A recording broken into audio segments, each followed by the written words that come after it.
하나님이 함께 하시는 은혜와 평강이 오늘도 주님 앞에 나와 예배드리시는 여러분 모두에게 충만하기를 기원합니다. 2020년 6월의 마지막 주일을 보내고 있습니다. 한 해의 절반이 지나가고 있습니다. 그 어느 해보다도 금년은 참 많이 힘들고 어려운 지난 6개월이 아니었나 하는 생각을 해봅니다. 뜻하지 않는 코로나19 바이러스 때문에 참 긴장하고 또 두려움과 공포 속에 지난 4개월을 우리가 보내지 않았나 하는 생각을 해봅니다. 전반기 힘든 시간을 보냈지만 감사함으로 잘 마무리하고 금년에 남은 후반기에도 흔들림이 없는 견고한 믿음으로 주님 의지하며 사는 저와 여러분이 되기를 소망합니다. 사람이 사는 목적은 하나님께 영광을 돌리며 이 땅에서 존귀한 그분의 자녀로 행복을 누리기 위함입니다. 그리고 이웃과 더불어 하나님이 주시는 기쁨과 행복을 나누기 위함이지요. 이런 존재로 살기 위해서는 반드시 감사하는 마음을 가져야 합니다. 감사하는 마음을 가지면 하나님께는 영광이 되고요. 또한 나 자신은 행복한 삶을 살게 되고 또한 다른 사람에게 유익함을 주는 창조적인 존재가 된다는 사실입니다. 감사에는 크게 두 종류가 있습니다. 상대적인 감사가 있고요. 또한 절대적인 감사가 있습니다. 상대적인 감사는 환경과 조건에 영향을 받습니다. 그래서 기분이 좋으면 감사하고 기분 나쁘면 불평합니다. 잘 되면 감사하고 일이 생각한 것처럼 잘 되지 않으면 낙심합니다. 자기 뜻대로 되면 감사하고 뜻대로 되지 않으면 원망하고 불평한다는 것이지요. 하지만 절대적인 감사는 그렇지 않습니다. 환경과 조건에 영향을 받지 않습니다. 하나님의 은혜가 임함으로 어떤 환경, 어떤 형편에서든지 감사할 수 있다는 사실이지요. 여러분, 상대적인 감사의 사람이 아니라 절대적인 감사의 사람이 되어서 하나님 앞에 더욱더 존귀하게 쓰임받는 믿음의 일꾼들이 되기를 주님의 이름으로 축복합니다. 다음 주일은 맥주감사절로 우리가 예배를 드리게 될 겁니다. 하나님께서 우리에게 주신 첫 수확에 관한, 첫 소득에 관한 것에 대한 감사입니다. 한 해 동안 농사지어서 추수한 것을 기쁨으로 감사하며 예배하는 날입니다. 맥주감사절을 한 주간 앞두고 영적인 내공을 높입시다 라는 주제로 함께 말씀 나누기를 원합니다. 무술 영화를 보면 고수의 멋진 무공을 보게 됩니다. 어떻게 저렇게 잘 싸울 수 있을까? 저런 무공은 어떻게 만들어지는 것일까? 라는 생각을 하면서 무술 영화를 볼 때가 있습니다. 그들의 무공은 하루아침에 만들어진 것이 아니지요. 오랜 시간 연습하고 훈련해서 쌓은 내공에서 비롯되었다고 하는 것을 누구나 잘 압니다. 그렇다면 죄악된 세상에서 악한 마귀와 싸워야 하는 우리도 영적인 무공을 지녀야 하지 않겠습니까? 그 영적인 내공 역시 그냥 하루아침에 만들어지는 것 아닙니다. 말씀과 기도, 헌신과 봉사로 섬김의 삶을 살다 보면 나 자신도 모르게 영적인 내공이 높아지는 것을 보게 될 줄로 믿습니다. 특별히 영적인 내공은 감사하는 자에게 주어지는 귀한 은혜라는 사실을 우리가 기억했으면 좋겠습니다. 성경에는 참으로 많은 영적인 내공을 쌓은 사람들이 있지요. 믿음으로 산 사람들은 다 영적 내공이 특출한 사람들입니다. 그들 가운데 오늘 특별히 욥이라고 하는 사람, 우리가 많이 듣고 알고 있는 사람이지요. 고난의 대명사 하면 누구나 먼저 떠오르는 이름이 욥입니다. 욥은 고난의 대명사일 뿐만 아니라 영적인 내공이 아주 탁월한 사람입니다. 어떻게 그러한 영적 내공을 지닐 수 있었을까? 욥의 이야기를 통해서 우리의 믿음과 신앙을 다시 한번 점검해 봤으면 좋겠습니다. 욥은 우스 땅에 살면서 그 누구보다도 하나님을 잘 섬겼던 사람입니다. 하나님께서도 그를 매우 귀하게 여기셔서 많은 은혜와 복을 누리게 하셨습니다. 욥은 온전하고 정직하여 하나님을 경외하며 악에서 떠난 사람이었습니다. 하나님이 인정하실 정도로 거의 완벽에 가까운 퍼펙트한 사람이었다는 사실이지요. 뿐만 아니라 그는 동방의 큰 부자였습니다. 권세도 있었습니다. 자녀도 10남매나 되었고요. 종도 많은 사람이었습니다. 그런데 어느 날 그 가정에 매서운 고난의 바람이 불어 닥쳤습니다. 욥기서 1장 13절에서부터 19절까지는 욥의 가정에 불어닥친 어려운 모습을 소개하고 있지요. 스바 사람이 갑자기 쳐들어와서 풀을 뜯는 소와 나귀를 뺏어가고 종들을 죽였습니다. 불이 하늘에서 떨어져서 양과 종들이 죽었습니다.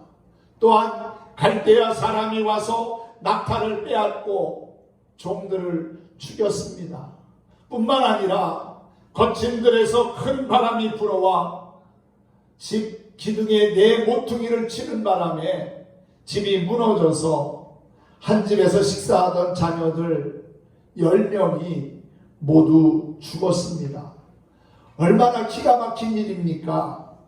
그런데 이런 상황에서도 욥은 흔들리지 않았다는 겁니다. 흔들리지 않은 비결, 영적인 내공이 있었기 때문이라는 사실이지요. 보통 내공이 아닙니다. 감사할 수 없을 때 감사할 수 있는 것, 그것이 진정한 감사지요. 욥은 비방에도 흔들리지 않고 믿음을 지켰습니다. 우리는 인생을 살면서 많은 사람들로부터 비난을 받을 때도 있고 조롱당할 때도 있습니다. 그러나 그러한 비방에도 흔들리지 않는 신앙과 믿음을 지킨다면 오히려 더 나은, 더 좋은 감사의 조건들을 경험하게 될 것이라고 믿습니다. 어느 날 사탄이 찾아왔습니다. 하나님 앞에 와서는 하나님의 말씀을 듣는데 하나님이 사탄에게 그런 얘기를 합니다. 내 종 욥을 유의하여 보았느냐? 내 종 욥을 한번 살펴봤느냐 하는 거지요. 그러면서 하나님이 사탄에게 욥을 이렇게 자랑합니다. 그와 같이 온전하고 정직하여 하나님을 경외하며 악에서 떠난 자가 없느니라 그랬어요. 그랬더니 사탄이 뭐라고 합니까? 어찌 까닭없이 그가 하나님을 섬기겠습니까? 하나님을 경외하는 데는 그만한 이유가 있지 않겠습니까? 그러면서 하는 얘기가 10절에 주께서 그와 그의 집과 그의 모든 소유물을 울타리로 두르심 때문이 아니니까 주께서 그의 손으로 하는 말을 복되게 하사 그의 소유물이 땅에 넘치게 하셨음이니이다.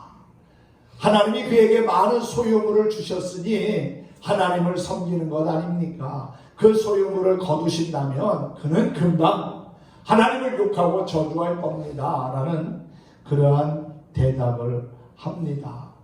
그랬더니 하나님께서 내가 그의 소유물을 다 내 손에 맡기노라. 다만 그의 몸에는 내 손을 대지 말지니라 그랬어요.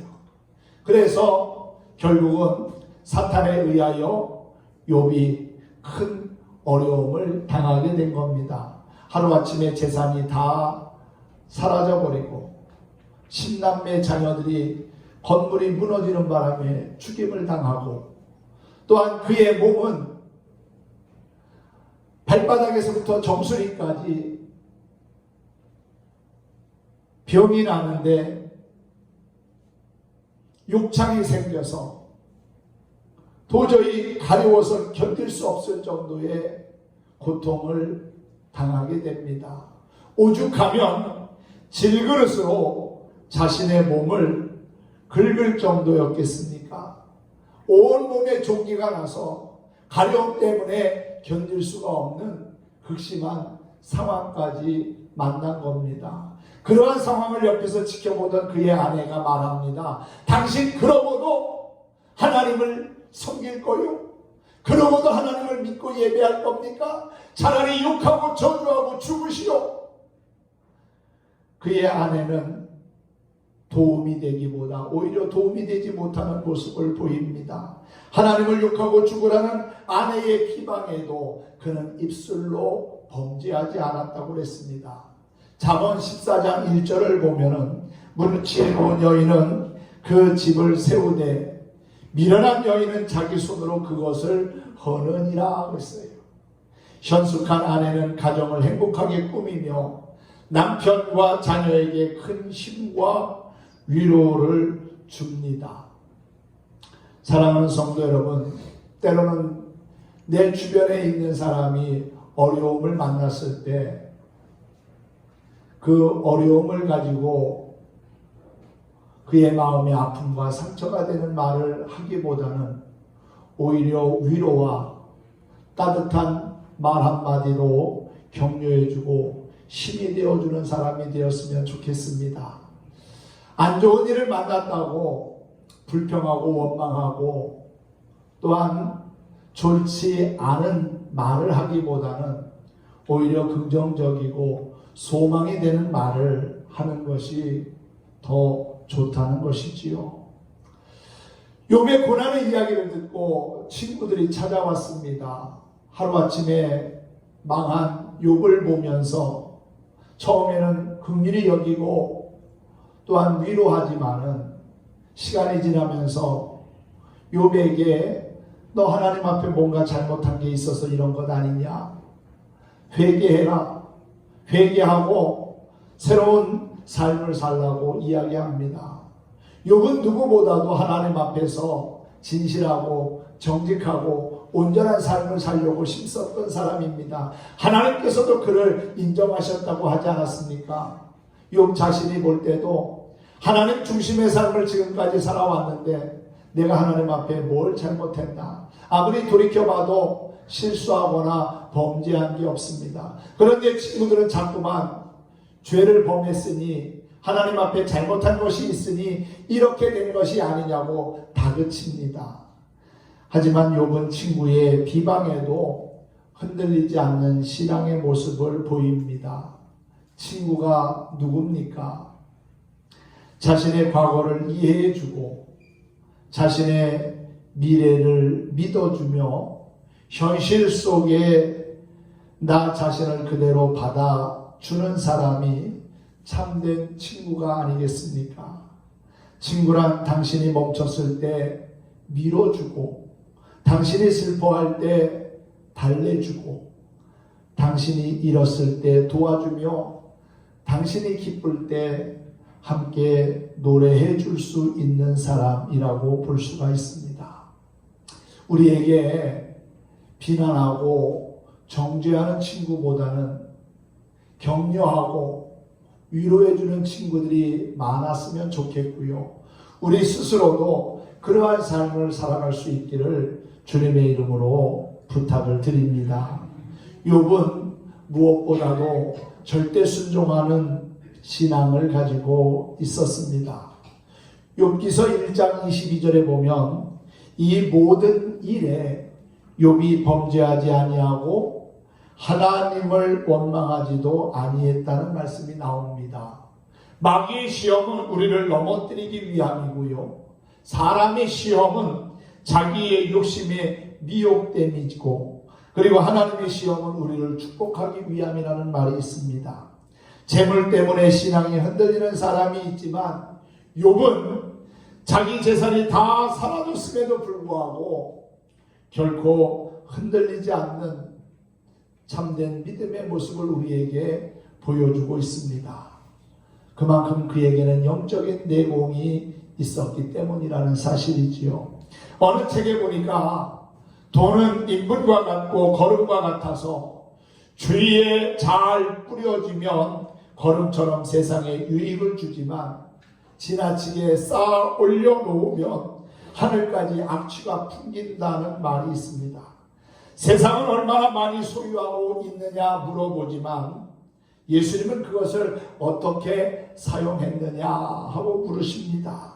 세상의 관심은 받는 데 있지만 예수님의 관심은 베풀고 나누어 주는 데 있습니다. 세상 사람들은 손에 쥔 것이 얼마나 되느냐고 계산하지만 성경은 남에게 나누어 준 것이 얼마인지를 우리에게 묻습니다. 욥은 10명의 자녀들의 죽음 앞에서도 하나님을 원망하거나 저주하지 않았습니다. 거친 들에서 큰 바람이 와서 집 네 모퉁이를 치매 그 청년들 위에 무너짐으로 그들이 죽었다고 했습니다. 자녀는 재물보다, 아니 내 목숨보다도 더 귀하지 않습니까? 욥인들 어찌 10명의 자녀가 하루아침에 죽었는데 눈물이 없겠습니까? 애지중지 키웠던 그 아이들에게 장래 소망도 걸었을 겁니다. 자녀를 잃고 하나님께 울부짖으며 예배하는 욥의 모습을 상상해 보시기 바랍니다. 그리고 그의 고백을 한번 들어보십시오. 1장 21절 말씀인데 한번 읽어볼까요? 욥기서 1장 21절 말씀 함께 읽어보겠습니다. 시작. 이르되 내가 모태에서 알몸으로 나와 싸운즉 또한 알몸이 그리로 돌아가올지라.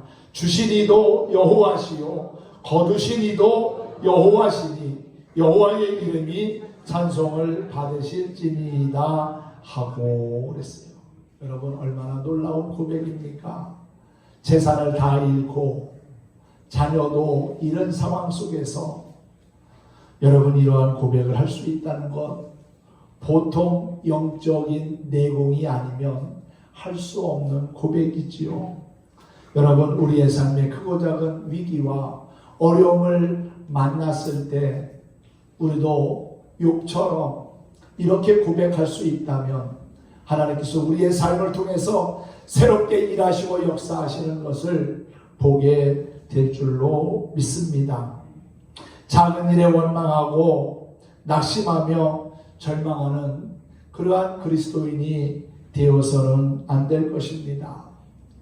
2장 7절에 보면은 욥은 머리끝에서부터 발끝까지 부스럼과 종기를 알아 질그릇 조각으로 몸을 긁으면서도 신앙에 흔들림이 없는 모습을 보입니다. 욥의 감사는 정말 감사할 수 없는 환경에서 감사하는 진실한 것이었다는 사실이지요. 지극한 믿음의 감사였습니다. 욥의 믿음은 하나님의 주권을 믿는 신앙입니다. 참 즐거울 때나 또 슬플 때나 주님만 믿고 늘 살아가야 할 사람들이 바로 우리 그리스도인들 아니겠습니까? 믿음이 있으면 감사할 수 있습니다. 그러나 믿음이 없으면 감사는커녕 원망하고 불평하게 된다는 것이지요. 사도 바울은 하나님이 주신 말할 수 없는 은혜 때문에 감사한다고 했습니다. 하나님은 바로 이런 믿음의 감사를 기억하시고 기뻐하십니다. 욥은 평안하고 행복할 때에도 교만하거나 방종하지 않았습니다.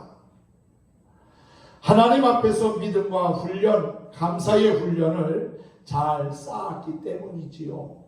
바로 영적인 내공이 높았기 때문이라는 사실입니다. 감사할 수 없을 때도 감사할 수 있기를 바랍니다. 코로나19 바이러스 때문에 모든 게 불편하지만 불편한 상황 속에서도 우리가 감사하다 보면은 이 상황을 잘 이겨나갈 수 있는 은혜와 또한 건강과 우리의 삶의 환경을 하나님께서 허락해 주실 거라고 믿습니다. 평안하고 행복할 때 게으르고 나태하고 방종하지 말고 감사로 하나님께 거룩한 제사를 예배를 드릴 수 있는 저와 여러분이 되었으면 좋겠습니다. 의미 없는 고난이 없듯이 하나님은 목적이 없이 우리를 훈련시키지 않습니다. 누에고치에서 나비가 나올 때 얼마나 힘들어합니까? 힘든 나비를 보면서 쉽게 나오게 하려고 칼로 누에고치를 찢어주면 나비는 쉽게 나올 수 있을지 몰라도 날지 못하고 얼마 있지 않아 죽어버리게 됩니다. 살리려 함이 오히려 죽음에 이르게 할 수 있다는 겁니다. 스스로 죽을 힘을 다해서 누에고치를 뚫고 나와야 그때 강화된 날개로 하늘을 날 수 있게 되는 것이지요. 하나님은 우리가 문제라고 하는 누에고치, 질병이라는 누에고치, 고난이라고 하는 누에고치 속에 갇혀 있을 때 하나님의 능력으로 하나님의 검으로 쭉 찢어서 쉽게 나올 수 있게 하시는 분 아닙니다. 우리가 죽을 힘을 다하여 기도하고 말씀으로 무장하고 영적으로 세워지기를 기다리신다는 사실입니다. 그때 우리를 기다리시는 하나님을 향해서 하나님 정말 야속하십니다. 하나님 너무 매정하십니다. 그렇게 말할 수 있겠지만은 지나고 보면은 쉽게 해결 안 됨이 오히려 나에게 유익함이 없고 더 큰 은혜였다는 사실이 깨달아지게 되리라고 믿습니다. 때로는 거절하심이 응답이며 무정하심이 사랑이고요. 막으심이 열으심이고 또한 버려두심이 품으심이라는 사실이 깨달아지면 얼마나 감사한지 모릅니다.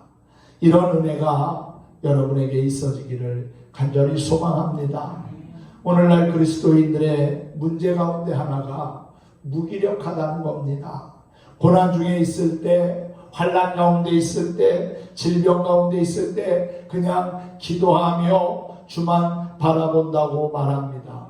문제의 해결이나 질병의 치유를 위하여 아무것도 하지 않으려고 합니다. 그것을 맡기는 신령한 믿음이라고 착각합니다. 믿음은 생각이 아니라 행동이며 관념이 아니라 치열한 전쟁입니다. 둥지를 떠난 어린 새들이나 고치를 빠져나온 나비들은 필사적으로 날개짓을 합니다. 그들의 날개짓은 장난이나 놀이가 아닌 생존의 문제라는 사실이지요. 날지 않으면 죽게 되기 때문에 살기 위하여 필사적인 날개짓을 합니다. 처음에는 잘 못 나르지요. 하지만 날개짓을 계속 하다 보면 날개의 근육에 힘이 생기고 결국은 푸른 하늘을 향하여 날게 됩니다. 우리가 하나님 앞에 드리는 기도 장난이 아닙니다. 놀이도 아닙니다. 생존을 위한, 영적 생존을 위한 우리의 몸부림이 되어야 한다는 사실이지요. 우리는 힘들고 어려울 때 기도의 날개짓을 하나님께 선명히 보여드려야 합니다. 사랑의 하나님이 왜 우리의 문제를 해결해 주시지 않고 왜 우리의 기도에 침묵하고 계실까? 이유는 간단합니다.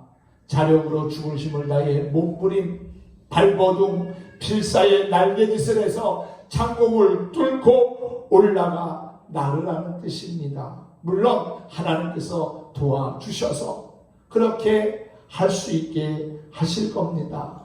둥지에서 무슨 날개짓을 하겠습니까? 등 따뜻하고 배부른데 어떻게 죽을 힘을 다해 기도의 날개짓을 하겠습니까? 날개짓은 낭떠러지에서 시작되는 것입니다. 하나님의 구원의 손, 응답의 손은 낭떠러지 밑바닥에 고정되어 있습니다. 빨리 뛰어내려라, 떨어져라, 빨리 둥지를 떠나라, 빨리 기도의 날개짓으로 날아올라라. 주님은 오늘도 우리에게 그렇게 말씀하고 있다는 것이지요. 기도의 날개짓, 믿음의 날개짓, 실력의 날개짓만이 우리의 삶에 찾아온 위기를 오히려 기회로 바꿀 수 있다는 사실입니다. 고난 중에 있는 여러분의 마음도 아프지만 고난 중에 있으면서도 기도하지 않고 가만히 있는 우리를 바라보고 계시는 하나님의 마음은 새카맣게 타들어간다는 사실을 깨닫기 바랍니다. 우리가 하나님의 말씀을 감사함으로 받을 때 그 말씀이 내 속에서 풍성이 거하게 됩니다. 하나님 앞에서 감사한 마음을 담아 물질을 드리면 그것은 돈이 아니라 헌금이 되는 것이고요. 하나님 앞에 감사로 노래를 부르면 그것은 찬양이 됩니다. 이런 말이 있습니다. 종은 울릴 때까지 종이 아니며 사랑은 사랑할 때까지 사랑이 아니다. 그리고 축복은 감사할 때까지 아직 그의 것이 아니다 라는 말이 있습니다. 감사는 우리의 삶의 태도를 바꾸고요, 운명을 바꿉니다. 나를 행복하게 만들어줍니다. 또한 만나는 사람마다 새로운 역사를 이루게 합니다. 하나님께 기쁨으로 예배하게 합니다. 하나님께는 영광이요, 나에게는 행복이요, 또한 내 이웃을 살려주는 감사가 계속 되어지기를 소망합니다. 욥은 지독한 시험을 당하면서도 하나님을 거역하지 않고 오히려 예배하는 모습을 보입니다. 그의 갑작스러운 불행은 더욱 하나님을 내가 떠나서는 안 된다고 하는 사실을 깨닫게 해주었습니다. 그리고 고통받던 그의 영혼은 하나님께 예배하면서 안식을 찾아가지요. 하나님을 인정하고 그분을 찬양하는 것은 오히려 삶의 위기와 고난을 이겨낼 힘을 갖게 합니다. 다시 말하면 영적인 내공을 갖게 한다는 사실이지요. 욥기서 1장 22절 말씀을 여러분 한번 같이 읽어보기를 원합니다. 1장 22절입니다. 같이 읽어보겠습니다. 시작. 이 모든 일에 욥이 범죄하지 아니하고 하나님을 향하여 원망하지 아니하니라. 아멘. 상상할 수 없는 큰 어려움을 만났지만 그는 원망하지 않았습니다. 절망하지 않았습니다. 보통 사람 같으면 아마 돌아버릴 겁니다. 하루아침에 그 많던 재산 다 사라져버리고 자식이 10남매나 되는데 10명의 자녀들이 한꺼번에 죽는 그러한 모습을 보면서 온전한 정신 차리고 살 사람이 누가 있겠습니까? 그런데 욥은 그때 정신을 더 차리고 그리고 하나님을 향하여 원망하지 아니하였다는 것, 오히려 예배자의 모습을 가졌다는 것은 그가 하나님 앞에 감사를 잃지 않았다는 것을 의미합니다. 사랑하는 성도 여러분, 여러분은 언제 감사하십니까?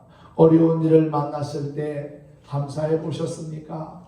정말 큰 질병과 아픔을 만났을 때 감사해 보셨습니까?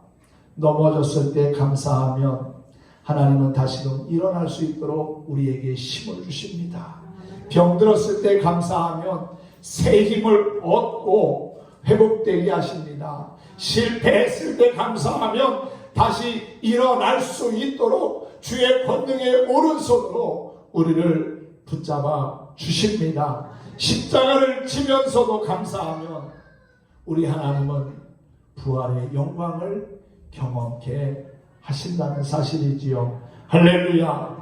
사랑하는 성도 여러분, 다른 것은 다 잊어도 감사만큼은 잊어버리지 마시기 바랍니다. 어려운 가운데서도 흔들리지 않는 감사의 주인공들이 되기를 소망합니다. 지금 여러분의 생업이 많이 어려운 줄 압니다.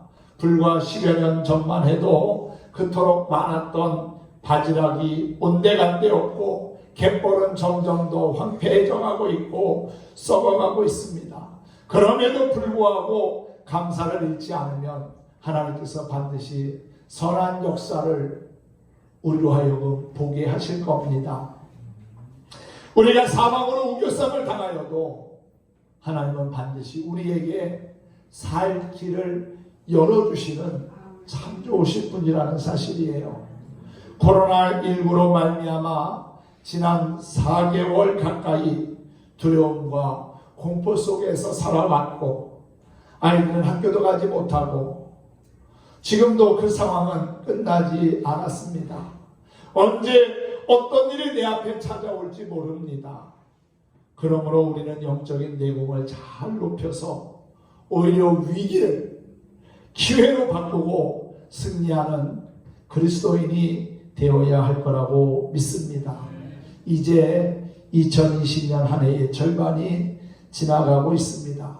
지금까지 산 것도 주님의 은혜였습니다. 감사하며 지난 6개월 살아온 것을 잘 이제 마무리하고 또 감사한 마음으로 새롭게 6개월을 주님과 동행하며 살면 좋겠습니다. 감사하는 자에게 주님은 더 좋은 감사의 조건을 만나게 하시고 은혜를 주십니다. 하나님이 기뻐하시는 감사의 삶을 사는 영적 내공이 충만한 우리 모든 성도들 되시기를 주님의 이름으로 축원합니다. 축복합니다.